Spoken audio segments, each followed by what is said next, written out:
Laugh it up, fuzzball. Welcome to 91 Reasons, a pop culture fueled rocket into the far reaches of nerd culture. Featuring your hosts, Jeff, Rachel, Luna, Austin, and Josie. It's Tucker time. All right, welcome. This is 91 Reasons. We are sitting here in my living room. We have a round table of people. Say hello, everybody. Hey, everybody. Hi. It's a whole gaggle of geeks. We are a gaggle, indeed. All right. A geekle? A giggle? A gaggle? A gaggle of geeks? For reference sake, is this after the LA travel episode?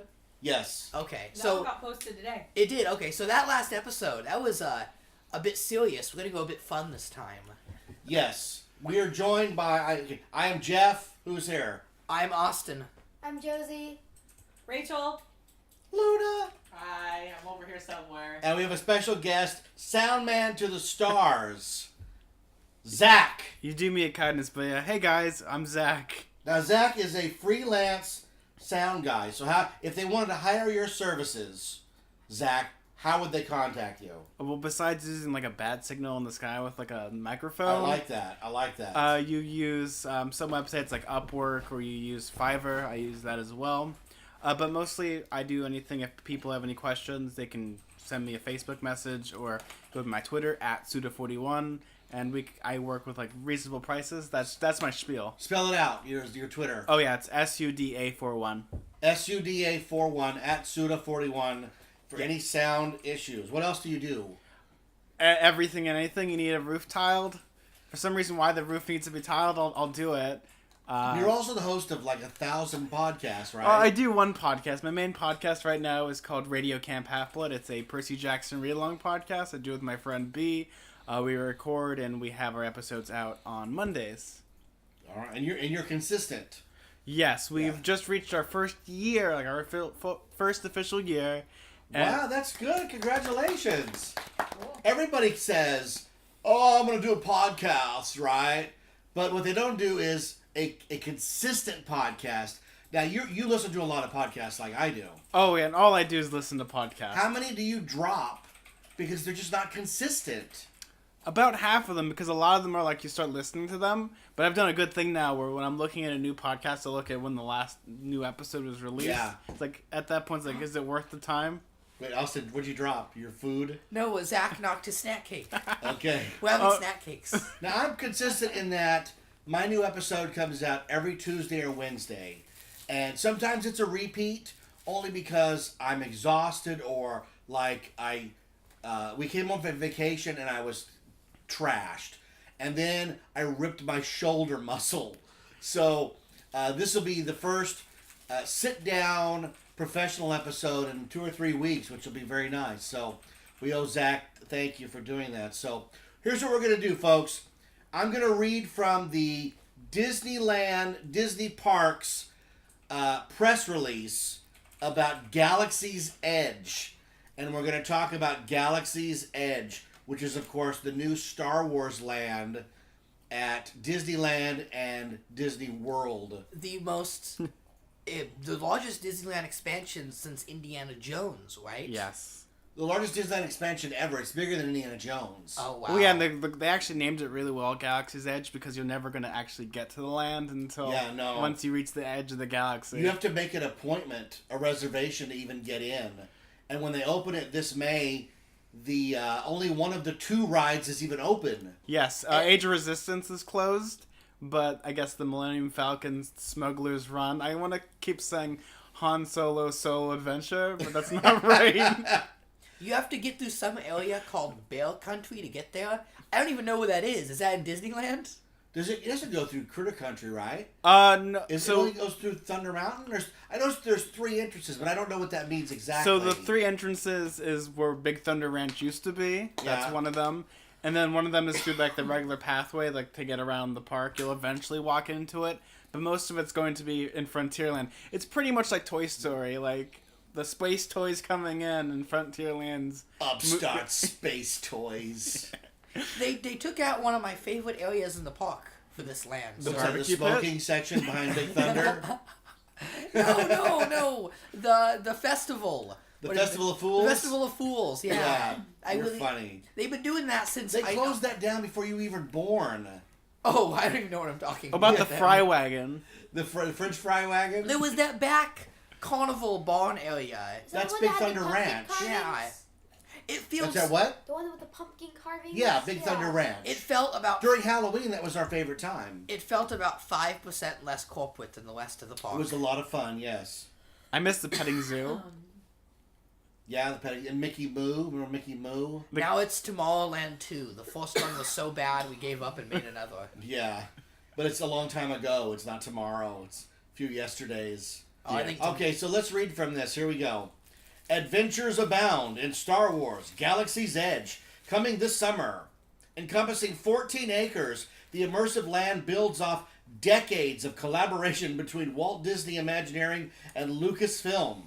Droids and humans alike will be transported to the planet Batuu, located along the galaxy's outer rim on the fringe of wild space. Okay. There? Yeah. Wait. They just credited 2 men who had nothing to do with this and/or are dead. Who, Walt Disney and Lucasfilm? Yeah. George Lucas is like, I got a check about 4 years ago. The way it's written is like it's 2 separate entities. Yeah. It'd be like, your mother being helped by 1 child here and 1 child there. There they will discover the Black Spire Outpost, an infamous port for explorers, smugglers, and traders who want to fly under the radar, literally and figuratively. In their efforts to defeat the First Order, the Resistance has temporarily set up shop in an abandoned ancient base, encircled by forests, mountains, and rivers on the outskirts of Black Spire Outpost. Throughout the land in both parks, fans may see Rey, Finn, Poe Dameron, BB-8, and Chewbacca, and even find themselves in a face-off with the First Order, but not opening day, right? Well, no, because no one will be able to like actually see them all, because it'd be packed. There are 3 entrance points. Oh, you're right, Austin. Critter Country, Fantasyland, and Frontierland. And then 2 entrance points in Florida. We don't have to care about Florida. Wait, so you go to Florida to go to California? Yes. Short enclosed passageways between lands are designed to compress and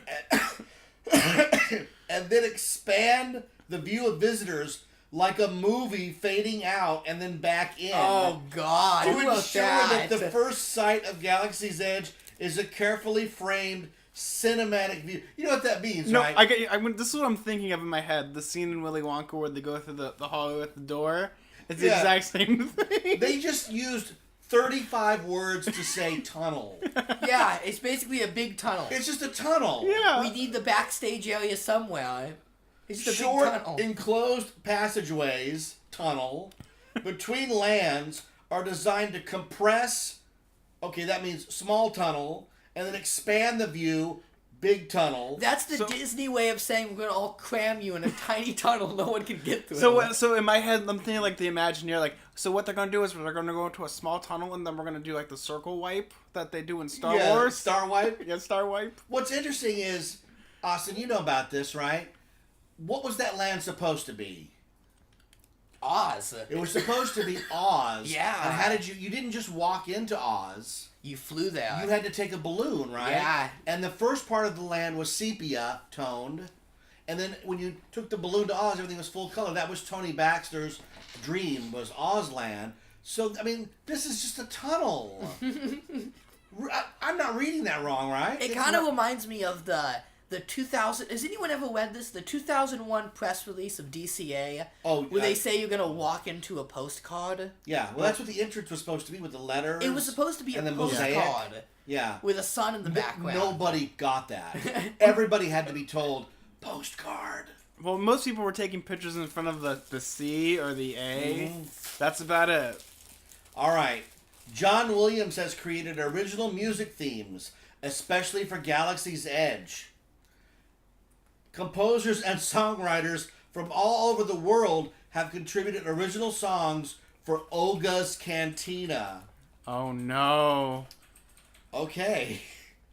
Between 5,000 and 6,000 people have worked on the project on both coasts.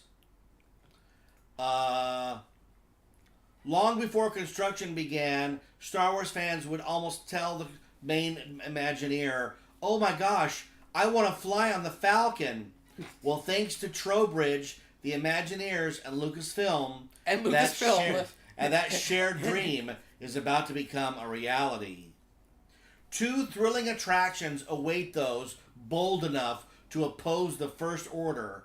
In Millennium Falcon Smuggler's Run, guests will climb into the cockpit of the fastest hunk of junk in the galaxy to take control of the ship, acting in one of 3 roles: pilot, flight engineer, or gunner.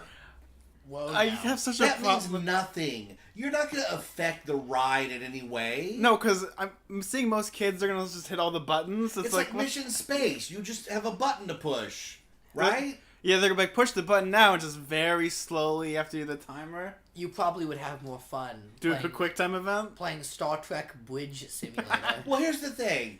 I've loved I love the Falcon, right, Austin? Totally. I mean, I just spent how much on all those little Falcons once they went on clearance from the stupid Solo movie? I bought them all, right? I love the Falcon. My dream is that legacy one that has the tunnel between the cockpit and the main chamber, right? The $900 one. I am dreaming of the day I get to walk through this thing, sit down at the cockpit of the Falcon. For me, it's a big freaking moment. You think most kids are going to get that? No. To them, it's just another ride. Well, they're pretty much be like, it's like Star Tours, but newer. It's like Star Tours. Well, it's like Star Tours, except it looks older, right? The Star Tours is supposed to be a brand new. Rex still has tape on him and all that. Yes. Star Tours blew my mind when I was little. I thought it was so immersive. It's like one of those things when it comes to like the Millennium Falcon. Everyone wants to do it, but like the idea of sure, like 3 people, you and your big friends of Star Wars fans, but in reality, it's you and like 15 other families. Well, they're saying. You tell me. It says guests will climb into the cockpit to take on one of 3 roles. Does that mean there's 3 people in each cockpit? The way they have like the marketing, it looks like they might be doing like they might just have like little rooms because I'm sure. Well, no, screens. we already know that there's like 30 cockpits. Yeah. It's like Back to the Future, the ride. That's exactly I think what they're trying to get at is everyone's going to have their own personal experience. They're just going to have a lot of cockpits. That's the only way to keep the line moving. Millennium Falcon Smuggler's Run is a level of guest participation in a ride that we haven't done, says Robin Reardon. When you step into that cockpit as the only flight crew, it's pretty amazing leap in terms of storytelling from the very beginning, and the payoff and participatory nature of the experience are so far unparalleled.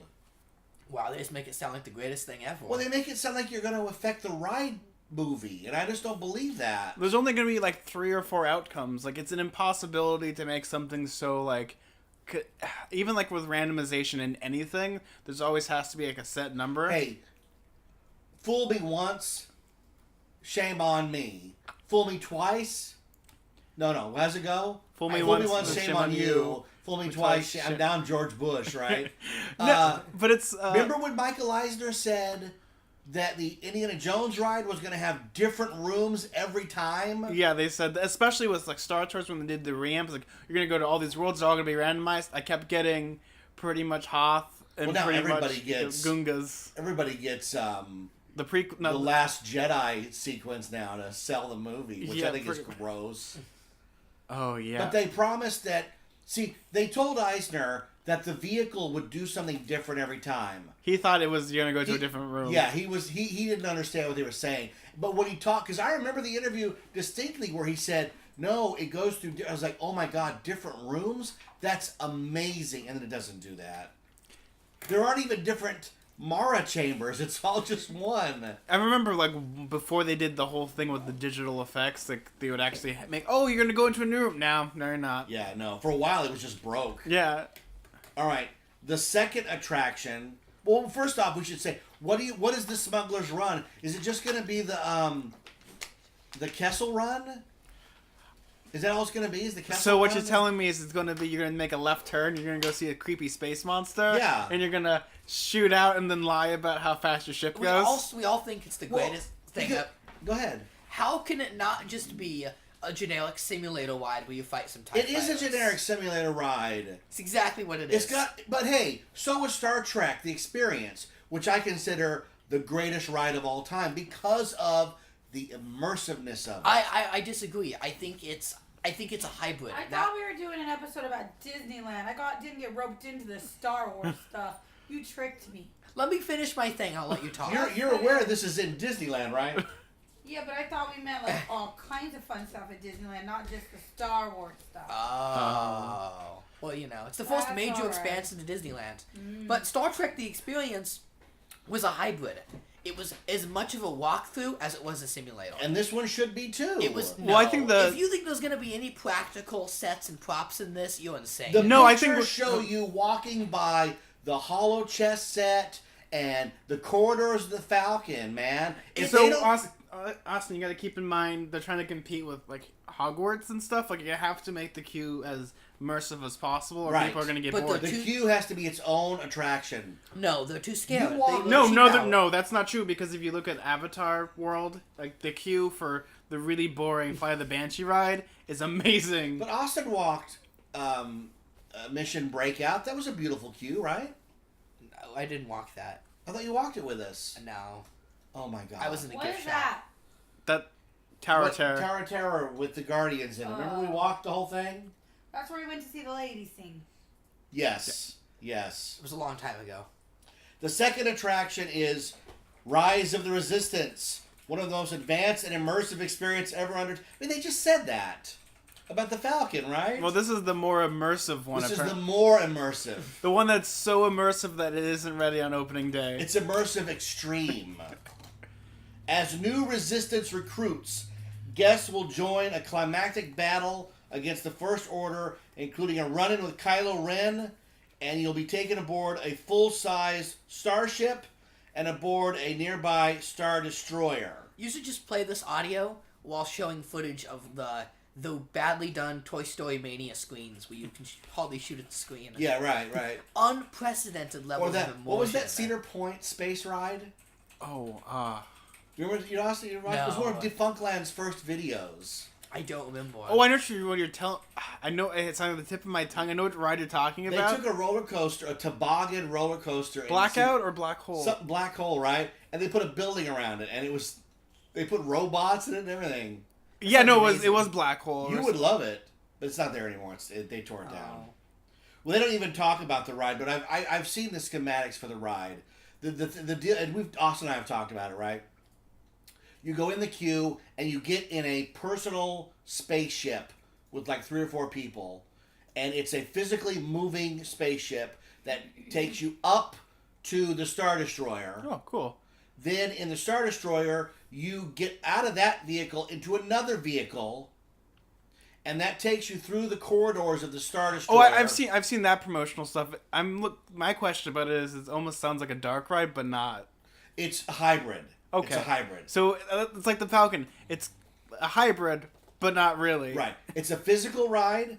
Then it's a physical Spider-Man type ride, but even more so because we've seen that you go through full-size AT-ATs that they've built, because we saw them being built, right? There's a moment where the vehicle goes into a giant elevator, the doors close, and Kylo Ren's lightsaber comes through the ceiling and melts the ceiling. I mean, it sounds great, right? It sounds all great on paper, like everything. You battle the stormtroopers and TIE fighters, and then you screech to a stop where you're led out of the vehicle into an escape pod, and now it's a drop ride to get out. Oh no. Yeah, I think that's going to piss a lot of people off. Well, especially like I'm looking at this as like on paper this sounds awesome, but to like the screaming 7-year-old, Yeah. no, it's now not you awesome. have to leave that ride vehicle and get another. This is all conjecture, folks. Allegedly. Until somebody rides it, we don't know. So take this all with a grain of salt, right? But here's the thing: I can't do a drop. And somebody said a year ago or 2 years ago that this would feature the largest drop of any Disney ride anywhere. Straight down to simulate leaving the ship and going back down to Galaxy's Edge Park ride. Oh my God. Sounds awful. No, it does, right? I can't do that. It sounds more like a headache because it's like a lot of people don't like drop rides, especially the idea of getting out of one vehicle. It's a three vehicle ride. Then you're getting out of 3 vehicles. You're getting like weird. Like, okay, this is weird the first time. Okay, this is weird the second time. And then you drop, and then you're like, is there going to be another part to this? What if there's a poor guy in a wheelchair? See, that's the now you've stopped everything because that poor guy has to load in, load out, or if somebody who has who walks but has a disability, or somebody who's heavier than everybody else and walks a little slower. You know, because the whole point of these things is like getting in and out. The timer's running. Hurry, let's go. They're after us. Everybody slow down. Grandpa has to, and it's not it's Grandpa's fault. No, it's his old legs that are his fault. But I'm gonna ride it once because that's the kind of guy I'm at. I have to.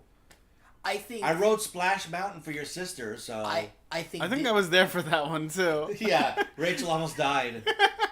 Yeah, but it's one of those quaint things. Like, it sounds great on paper. Maybe the drop might not be as big as, like, it might be like simulated because once again, it could totally be simulated. Absolutely, it could pretty much maybe be like Mission to Space with the room. But that guy over there won't even go on Pirates. Wait, you won't go on Pirates? No, I don't like any motion in rides. He doesn't like the drop. No. I mean, what's the pirate drop? 5 feet? Less probably because you're just going underneath. New Orleans Square. Yeah. I think Disney took a huge bet and they lost. Because, I mean, this will make $1 million. It's a theme park. Any theme park is destined for success, right? Tourism's huge. But, like... I think this is going to shut the park down. I think they're going to be at capacity every day of summer. It's going to be massive. My greatest... But the fact that this is not an Avengers land with a Thanos ride... It's coming soon. What a missed opportunity. They picked the wrong franchise to make their money on. When this was put into production... They got giddy. Star Wars was the #1 thing of all time. And the newest... Who would know that they would switch places? 2011, when they started construction, Thor was the Marvel movie out. Yeah. They didn't know. They had no clue. Well, they also... What a waste. Well, it's also one of those things, like, you go back in time and you say, what's bigger, Star Wars or the Avengers? You would always say Star Wars. Yeah. Same as with Avatar. Like, people would be like, oh yeah, Avatar made $1 billion. They're going to have a theme park ride that's going to be amazing. And then no one goes to it, and like, oh, yeah, it's Avatar. Right. Okay. Reardon promises Rise of the Resistance will have experiential, jaw-dropping, how did they do that moments. How about that? Okay, here we go. Now we get to the good stuff. If you're like C-3PO, who thinks space travel sounds rather perilous. Or if you like Anthony Daniels. Or if you simply want to unwind after a daring day of wandering through Black Spire Outpost, look no further than Oga's Cantina, where even where even the blaster bolt scorches on the walls tell a story. Oh no! Man, they're really into themselves with the storytelling. Well, that's the whole thing. It's like, don't just let me experience it. Don't miss the blaster scorches on the walls. We'll put a lot of work into those scorches. That's you right. Look at them. Run by an intriguing alien proprietor, Oga Gara, this watering hole invites guests to share their tales from around the galaxy as they enjoy exotic beverages served in unique vessels. Potations, I've never heard that word. Potations with alcohol include, here we go. Is potations like you're going to get a big old cup with Poe Dameron's head on it? No, it means what's a potation? A little tiny block of dry ice in it so that it bubbles up. Okay, you ready? Here are the drink names, and it's as bad as you expected. It's like as if, I know that people worked for years on this. I am not knocking it. Let me preface this by saying Harry Potter has food and drink in the story. They're always drinking butterbeer and pumpkin juice, right? You never heard Luke Skywalker order a Bespin Fizz. Right? Now I'm just imagining like the person from the Midwest. Yeah, I'd like a Bespin Fizz. Because here's the thing: when you say I want a butterbeer, you kind of know what you're getting. You're getting a caramel, frozen concoction, You're right? getting something that most people think is actual alcohol. But Bespin Fizz, the guy's gonna go, oh, Bespin Fizz, that's a grenadine and vodka with a splash of Tanqueray, and you're like, okay, cool. Like everything has to have a parentheses. This is a parentheses menu, which defeats the purpose, right? Okay, Bespin Fizz, Bloody Rancor, a Dagobah Slug Slinger. Awful. Okay. Oh my god. Listen, I'm a nerd. I'm sorry. Nobody knows about Dagobah. It's a secret planet where Yoda lives. There's not a drink named after it because they would go, what's a Dagobah? Well, it's named for the planet where the Yoda guy said, oops, it's Hagrid. I shouldn't have said that. I mean, Dagobah, like the swamp planet, the one that no one goes to? A Dagobah Slug Slinger. What is that even going to be? A fuzzy tauntaun. That just sounds... That just sounds That's not right. real. That's not no, real. I'm reading it, man. There's nothing you can't order This a is fuzzy in their tauntaun. press release. Oh. Now the person that... Okay, no offense to the person that wrote that, but they probably had like a chuckle. A fuzzy tauntaun. Jeff, you've met your quota. Well, here's the thing: these are what I would have written. I get it. You're limited by the source material. You can't go, oh, that's a Tarongarian grok rocker, and they go, what's that? I go, why don't I made it up? Because you're in Bantu. It doesn't exist in the movies. We're not recreating the movies, but instead they want you to drink a Jedi mind trick. At that point, they really should have just built Luke's homestead, the Death Star, Yeah. stuff like that. If that's really what they're gonna solve. Jet juice. Jet juice? The Outer Rim. These sound a bit. The Outer Rim sounds like something I get in West Hollywood. I don't know about these names. No, these all sound like something like a Red Letter Media joke. Yeah. These literally sound like What'd you say, Luna? Can I get a fuzzy tauntaun and You an can get outer rim? Yes. In the men's room, you can. A Spryron calf. I don't know. A T-16 Skyhopper. Why is there a drink Do you for remember? one Pacific Do you remember spaceship? that one little model that Mark Hamill played with in the 1970s? I used to hit womp rats in my T-16 back home. This might be the dumbest one of all. And bear in mind, we've had the Bespin Fizz, whatever the hell that is. The final alcoholic drink is the Yub Nub.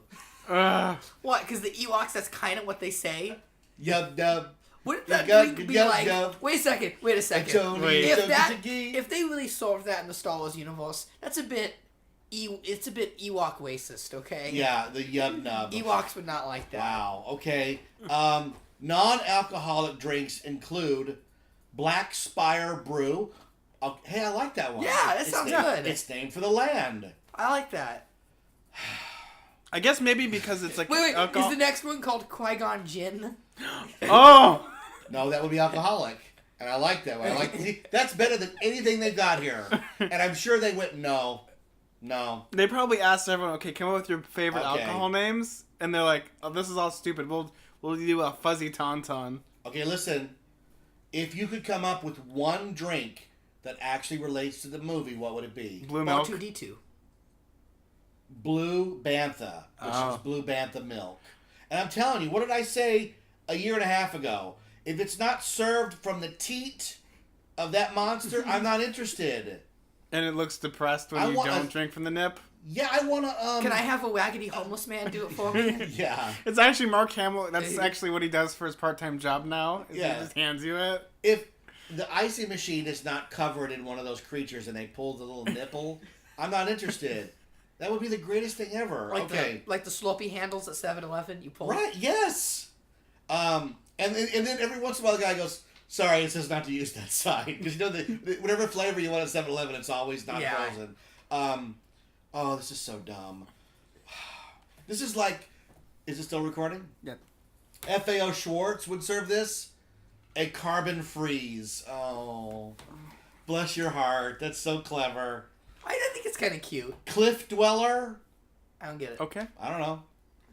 Hyperdrive Punch It. That's great. That's great. I like that. So, I'm developing a theory and like Will, all the. did you write these before the show? No. I swear to God, these are for the press release. I am developing a theory that they wanted to make all the alcohol beverages sound really like weird and creepy for some weird reason, but then they have the non-alcoholic that seems more like, oh, a kid will order that It's rather fun. than I want a carbon freeze, Dad. You got it. Now I'll have he like leans into the bartender. Fuzzy tauntaun. This took all of 2 seconds. Jabba juice. I like What does that. that mean? It's the slime Like from his, Jabba. his leavings? Jabba juice. I'm sure it's in some novel. Well, listen, it's better than what they came out with for Last Jedi. Those cans of drink. What was their amazing title? We saw them at grocery warehouse, 3 for $1. Jedi juice. Space Punch. Ooh. No. Can I get some Gonk Zonk? See, you're coming up with better. I like Gonk. That's from Bread on Yeah, I the saw it Media. from Gonk Zonk and Qui-Gon Jinn. I love it. Mugen tea. I don't know. Tureen tea. And provisions include a cantina mix. Oh. That must be like, what, pretzels and peanuts or something? I don't know. Keep your spaceships parked, as all beverages in Oga's cantina will be the same on both coasts. Okay, good. I And was worried. The painting, Oga is a woman. Let me see. Oga. You can see her there Oga. serving. And then there's pictures of what they might Isn't look there like. also like DJ Rex? There's like it's also a club as well. I think we're getting... here we Oh are. yeah. Okay. You'll find Oga lurking in the shadows, and locals know better than dare cross the proprietor. Oh, no. Captain Rex. Which Rex? There's like 3 of From them. Star The Tours. Star Speeder 3000 pilot droid. The droid. The Pee Wee Herman. Yeah. He's now DJR3X. Oh, no. Yeah. And he's in charge of providing the music for the bar. Oh my God. Did they get new voice lines? I have to ask Paul. I don't know. But like, okay, I get that, right? It's a fun nod to the old attraction for a robot that's not on the attraction anymore. I totally get that. The stupid part is they've already got a robot listening to K-Droid. So why would you just have K-Droid playing, right? That's at least canon. But they want something for the fans to be like, yes, I remember that from the ride that's across the way in Tomorrowland. Yeah, I know it's your first time flossing, and it's mine too. All right, here's the food. You ready for the food? No. Did we lose Austin? Yep. I think he has some indigestion already. Austin? I'm back. Captain Rex from Star Tours? He's a DJ. He's the DJ now. Can we get the food? I want to hear about Porkins chicken legs. Here we go. Are you feeling hungry? Hungrier than a Leviathan? Hungrier than Porkins? Head over to Docking Bay 7 Food and Cargo, a multi-purpose transport shuttle docked atop a large hangar for travel. Oh my God. It's not a restaurant, you guys. You're going to eat inside a shuttle parked on the roof. So it's kind of like the Captain Hook ship when they opened up Disneyland. Right, the tuna boat. It's a lot of setup to order a bowl of cheese curds. That's where Chef Strono Cookie Tugs has converted his modified cedar chaw utility transport into a popular mobile kitchen and restaurant. So why didn't This is Dexter Jettster all over again. No, Dexter Jettster. that's why they didn't open up the Johnny Rockets at Disneyland with Dexter Jettster. His travels across the galaxy allow him to fill his pantry with exotic ingredients, and he's proud to present Tug's Grub, a traveling diner for diners traveling. Is there gonna be Spaceballs? Is there gonna be like Jedi-opoly hung on the wall like they do Red Robin? So from what I'm reading That's about, very funny, Austin. It's like a TGI Fridays in Star Wars. no. So what it sounds like the intergalactic food truck, the kind that you get parked out of conventions. That's exactly what it is. You know there's going to be a dumb prop every 10 feet in this park. Yeah, it's Just imagine a... it. See, if it was Star Trek, it'd be TGI Ferengo. Well, listen to this. These are inspired by dishes he created during his time working for Maz Kanata on Takadana. Oh no. Wait, so Okay. the head of the Webbles owned a food chain too? I don't understand. She's like... She's an entrepreneur. She's a colonel in the Resistance and a colonel in the chicken business. I really don't understand Remember, she though. had the fake cantina in the Force But Awakens. I thought she was just hiding there so they can meet with the other No, characters. this We is a don't know. franchise. She All owned a right. franchised restaurant. Yeah. Okay, these are not going to help any of us out here. Are you ready? Non-alcoholic beverages include the Fatro and Moof juice. How many people got paid to name beverages? No, They had a whole team. Remember the team that did DCA? Yes. Malaburritos. Entrees include the braised shack roast. we get Shaq meat. Shack Shack meat. Shack meat. It's SHAAK, like Shakti. Oh, that's wrong. Shock meat. Juicy shock meat. And then again, remember, we're in parentheses. It's beef pot roast with cavatelli pasta, kale, and mushrooms. Oh god, there's kale in it. Get it away The from me. fried Endorian tip yip. Is this real? A decadent chicken dish with roasted vegetable mash and herb gravy. Oh, God. The Felucian garden spread. Ugh. Because Felucia was where... Who died on Felucia? Ayla Sekila during Order 66. They had big plants there. Get What's- it? Exactly. There was a big flower. But remember, it's a plant-based kefta meatball dish. Non-meat meatball. Oh, With ball. herb hummus and tomato cucumber relish with pita bread. This sounds like exactly what the kids who play with those spaceships want. This sounds like opening weekend, nobody buys it except the foodies. And the tourists are like, we just want chicken strips. They're gonna You're get. going to want to go to Village House, go through the cinematic tunnel, and make a right. How does the tunnel work backwards? Oh no, you see, it's Does see, it so- away the so- emotional landscape? It starts out with a big vista to a small vista. Are we looking at? so the, you know this is what they're gonna say. They're gonna say to leave the park you have to go to the end credit scene where it opens. Yeah. Yeah. Will there be a crawl painted on the inside of the tunnel? Is it gonna be like the Maybe it's Toontown digital. tunnel? Oh, like in projection? What's that? Is it gonna be like the tunnel to Toontown? Yeah, that's yes. For the movie, right? Yeah. Yeah. Hi, Eddie. Okay, so Now, is this the forced Disney menu that is, and I hate saying this, fully Instagrammable? yeah, that's all it is. The pictures are everything is made to look as exotic as At possible. least we'll get to see everything.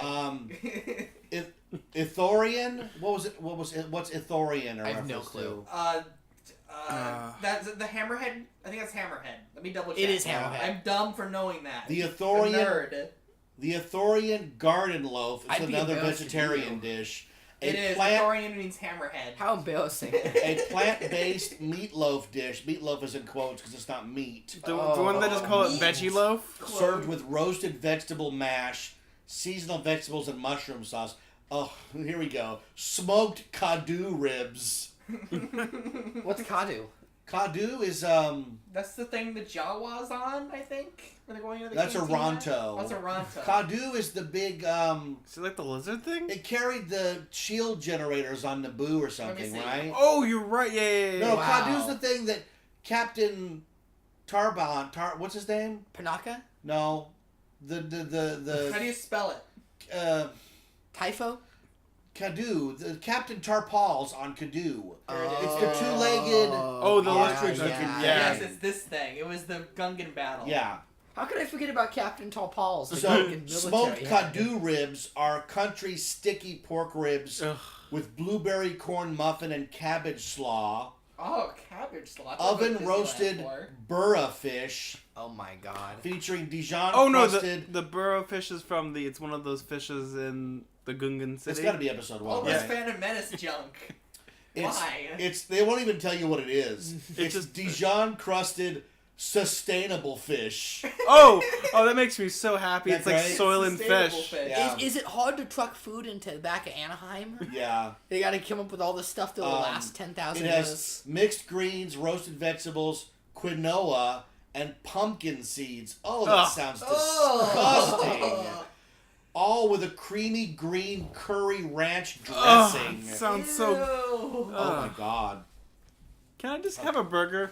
There's something called a yob shrimp noodle salad. Yob? A marinated noodle salad with chilled shrimp.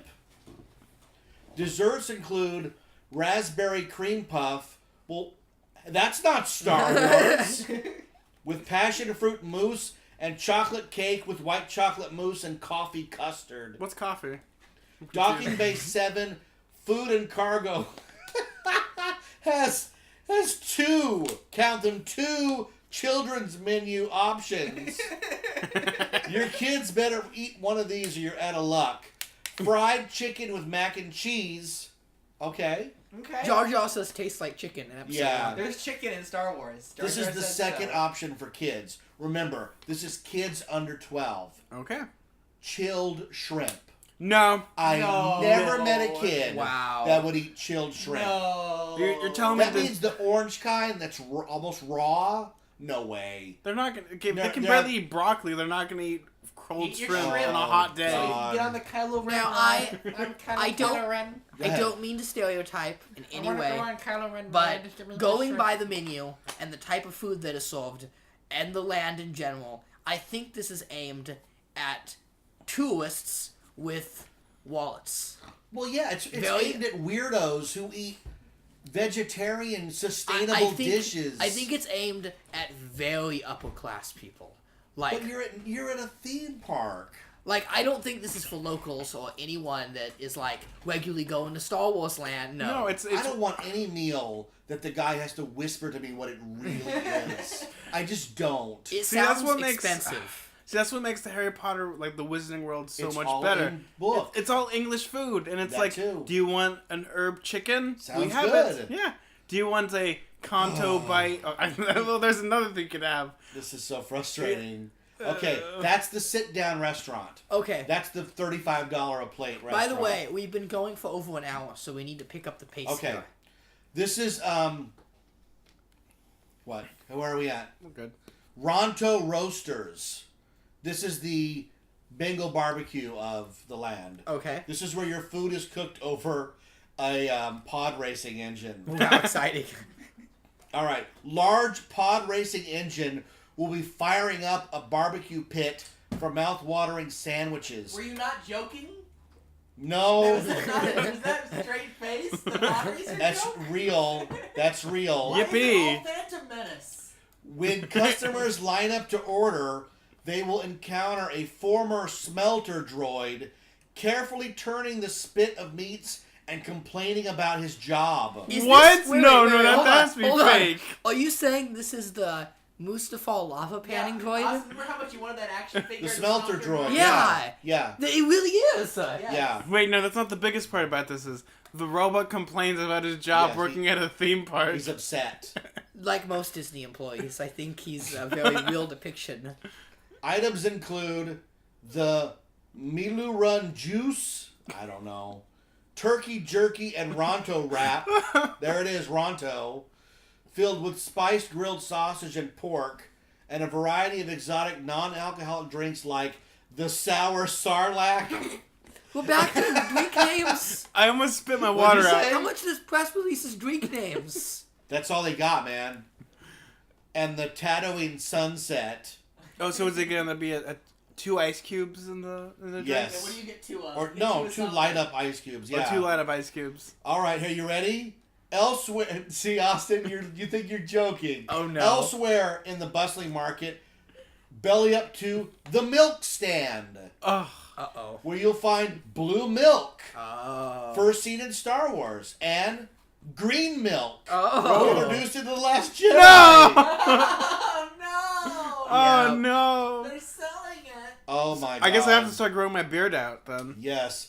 4 years ago, the team visited Lucasfilm to get ideas, and according to Michelle Gondreau, food and beverage director, Lucasfilm's response was, "You get to write the story." Okay, wow. After brainstorming what a bantha might consume in order to produce blue milk, they landed on a plant-based dairy drink allowing more guests to enjoy. So it's not even milk. It's not even milk. It's not even milk. It's like almond milk. It's almond or something, or soy. Who put thought into what a Bantha's diet is so you can get the taste of the milk correctly? The thought they put in was, we call it non-dairy, and we charge more. So instead of 6, it's 9. Here we go. Other vendors in the area will have local delicacies like Outpost Mix, popcorn snack. You can get that at Cat Saka's Kettle. So kettle corn. All right, here we go. We're gonna burn through this. The Droid Depot is located in the market, inviting patrons to pick parts and pieces off a conveyor belt, then build and customize their astromech droid, R series or BB series.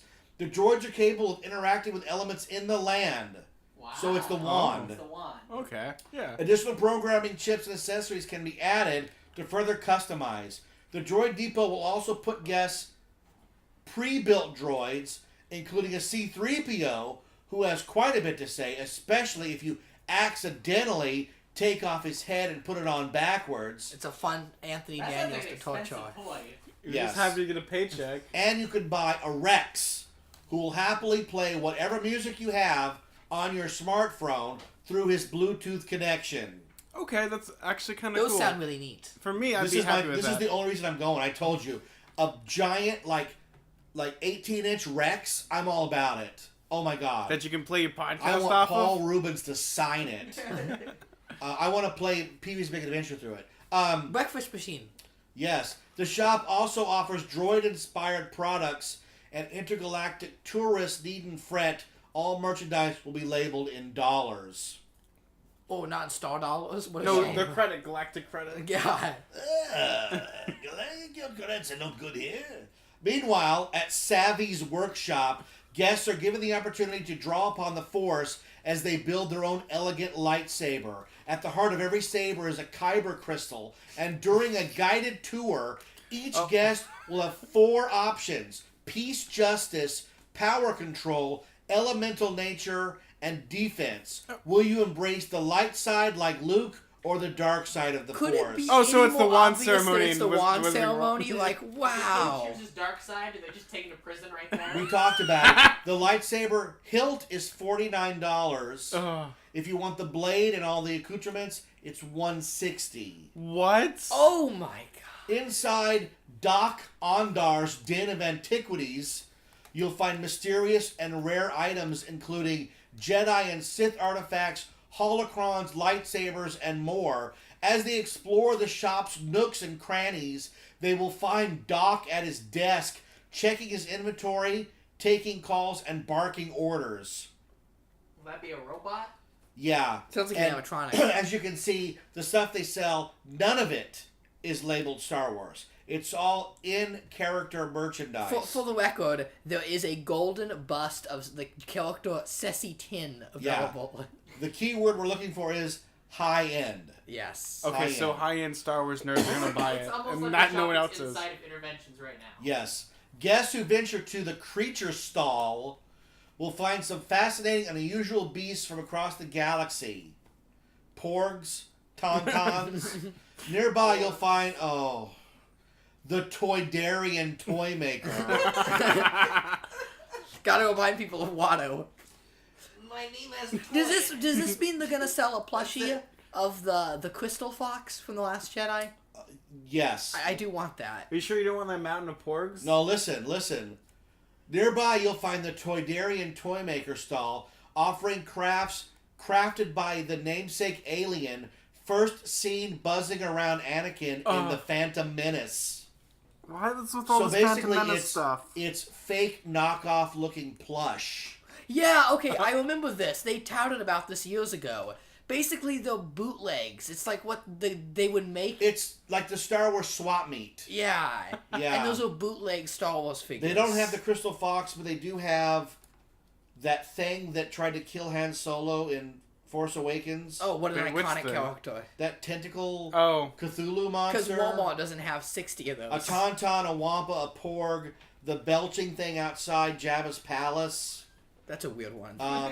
Finn, Rey, Kylo, Yoda, Watto. I mean, who wants a freaking Watto? How could they pick the? That's so weird. And of course, here's one of those. The little guy that's outside Jabba's palace that burps. Oh yeah. When you pull the thing out and you can go brink, brink, brink on the back of him like they do with the frogs. Oh my God. You know what that is, right? Who wants that? I don't know. I think that they've seriously misjudged what people are expecting. Yes. They've gone. God bless them. They've gone all out on this thing. Oh yeah. But the question is that what people are looking for?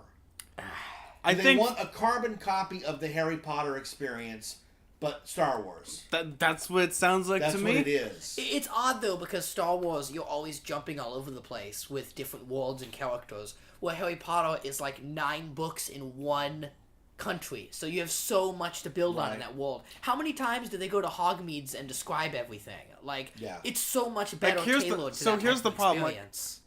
So here's the problem when it comes to this situation with this whole land is people are gonna come for the ride. First time gonna go through all the shops, and then all the pass holders are gonna be like, "Yeah, we'll go to the other places," and there'll just be just a bunch of confused people not knowing what to do. Well, the other thing is it'll be so crowded you won't have this experience they're talking about. Resistance Supply is a makeshift resource location selling badges, hats, pins, and other accessories to help guests feel like part of the cause.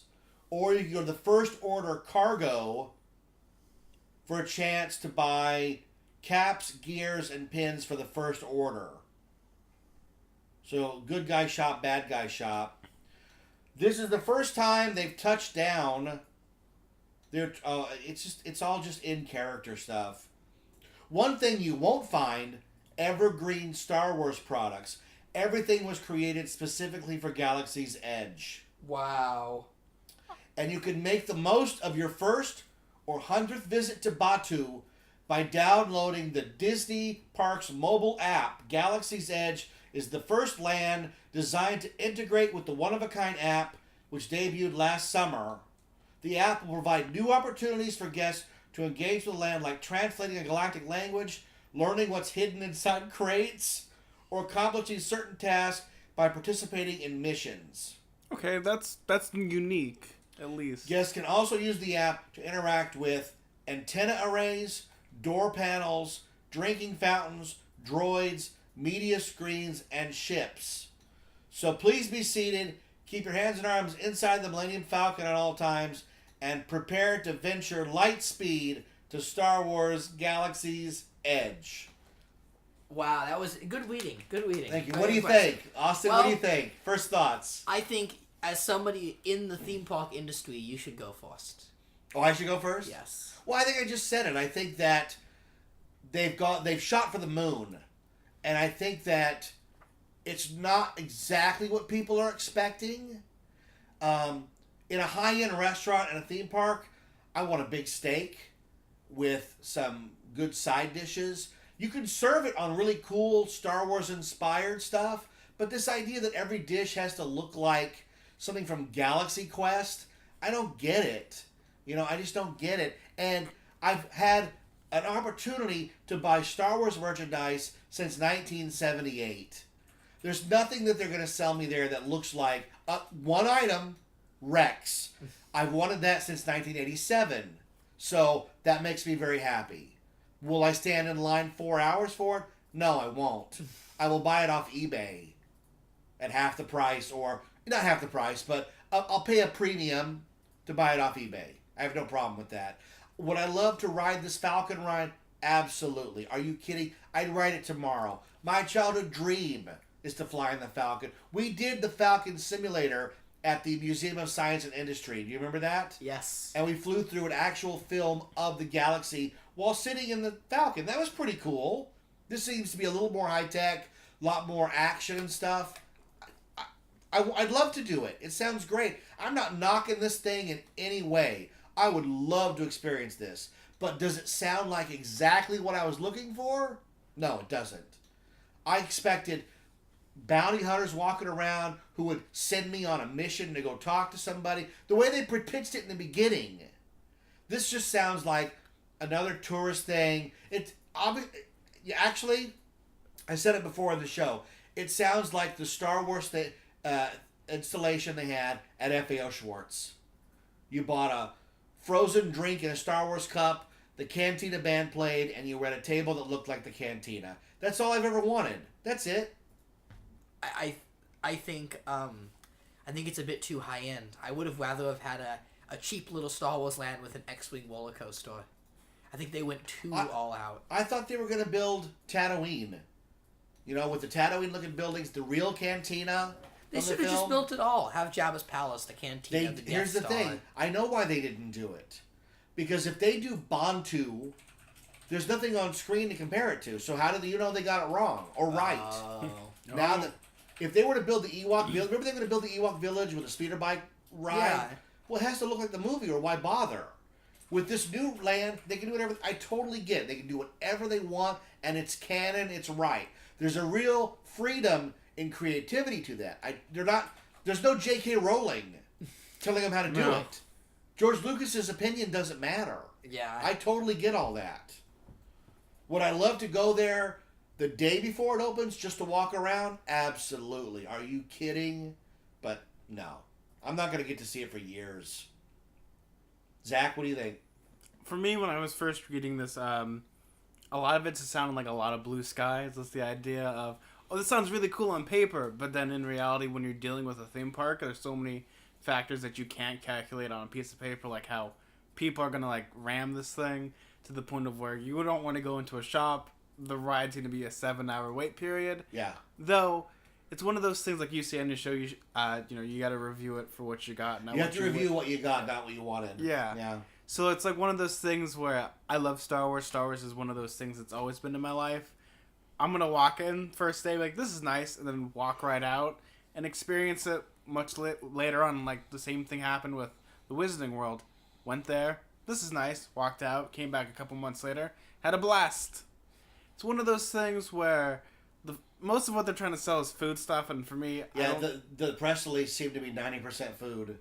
I think that's a lot to do with the idea of it being Instagrammable or social media. Yeah, see, I'm not that person, so it doesn't appeal to me in any way. But like as a general idea of just like being on the theme parks and being able to like experience things, that's great. They have everything I need. It's pretty much the Wizarding World, but Star Wars, which is pretty much the best way you can compare. It's the elevator pitch. Right, here's the problem I have is I'm a very small cog in the machine of Ghost Town Alive, which they said wouldn't work. It'll never work. And those of us who worked on it said, give us a shot. The guy who created it, Ken, he's got a vision. Let's see it through, right? And it exceeded beyond anybody's capacity, right? It's an unbelievably immersive, human-based adventure. And I really thought Star Wars... with Disney, they're not going to do it. They're not going to have you talking to Bosk and taking a message to Dengar. It just ain't happening. I have to get it in my mind that that's the thing, right? But do I want to go in and buy, like, knockoff Phantom Menace dolls? No. No, I don't. The only unique thing that I got out of this is that you don't have to pay technically for a wand. I mean, you do have to pay for a droid, but you can use your phone. You can use your phone. There's no charge, no extra charge. Which, that we know of right now. They didn't say anything about... They could just have easily put that on a watch and said, to experience the land, you have to buy the scanner watch. Scan watch, and it's $80. They could have done that, absolutely. Or no, it could be like one of those things like just how you tell you're the Resistance. It's like one of those like the ring. Yeah, or a magic band. Yeah, they could have done that. Something like that. Though, like the idea of on the opening day, I think it's smart that they're only opening one ride rather than waiting and doing both, which would just be a panic. Right. Which again, that's going to add when another ride comes back, it's going to revitalize the land once again. Though. Toys and stuff, I don't think I'll buy any of that stuff just because it's too expensive. Yeah, no, I don't. None of the merchandise looks appealing except the Rex, because it's a speaker. I like that character. I like that. I have fond memories as a child of that Rex, and I'd like to see how big this 3PO they're talking about, this pre-built C-3PO. But the actual droid building, they do that now with action figures, so it's basically the same concept where the pieces are going on a conveyor belt, and you get a head, a body, 2 legs, and maybe a third leg if you want it. Yeah, and then I guess the main thing is like the idea of serving alcohol in this land. I don't care. I don't drink. It doesn't affect me at I all. very rarely drink, and besides, people are worried about its ruining thing. It's like, you're technically leaving the park to go into the cantina. Yeah, they're not going to allow you back into Disneyland proper with the drink. So There's it's a not. gate. Yeah, there's nothing to really worry about with that. So when it comes, and I'll totally go. Not opening day, because that's going to be a madhouse. Did you see Solo? I went to Solo, and I sat in this my seat, and this guy's like, "Watch my seat, please." And I didn't do anything, and he came back, and there was like 4 people in my theater. Oh wow! But yeah, I saw Solo. I'm hoping the opening is like that, where there's a gate and a guy going, "Name, rank, what are you doing? What's your last name?" Of course, this would be the one person. Oh, I'm Solo. Oh, yeah. I guess yeah. Everybody would be Solo, right? Except, well, I mean, most of the people on opening day. Oh, I left my family to come here. Well, here's the thing. I look forward to the preview. They're going to take bloggers in week before, you know it. Would I love to get on that list? Absolutely. Oh, but it ain't happening. I'm not savvy enough to get on that list.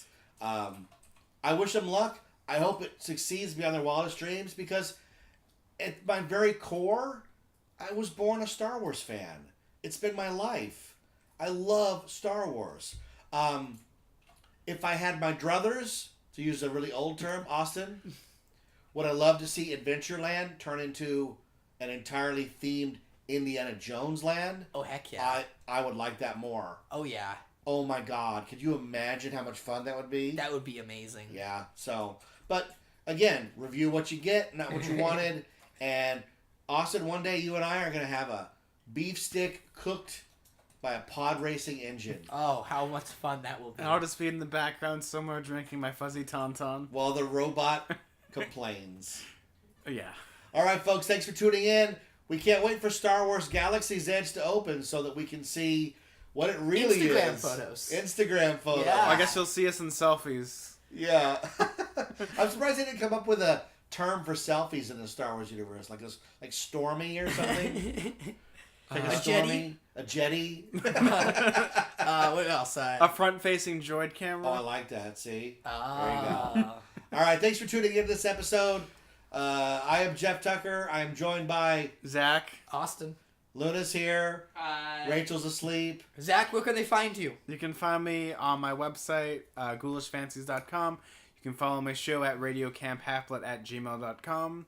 Or actually, that's where you email my show. I'm so sorry. Long day. You can go to Radio Camp Half-Blood on pretty much any podcatcher. You can email the show if you want to have any questions. And you can find me personally on Twitter at Suda41. That's SUDA41. And check us out March 29th at WonderCon. 5:30 in a room, I believe 300D or 500D, presenting the 30th anniversary of Back to the Future 2. I'll be moderating that panel. And on the panel is Joe Walser, the guy who restored the time machine, Michael Klestorin, who was the unit publicist and has a bit part in Part 3, Dangerous Bob, who was the prop maker in all 3 movies, and of course it wouldn't be a panel without Chris Gore himself, Mr. Film Threat, all moderated by me, Jeff Tucker. That's the panel, March 29th at WonderCon. I'm running out of voice, guys, after reading all that. Long day. Yeah. You guys do the tag. Go ahead. The tag? Yeah, the show. Oh. Do you, Zach, you're a guest? Isn't it? And this is 91 Reasons. Yeah. Thanks for listening. By Gramthar's Hammer. We'll be back with another episode. Live long and prosper. May the force be with you. So say we all. Hey, hey, hey. Good night, future boy!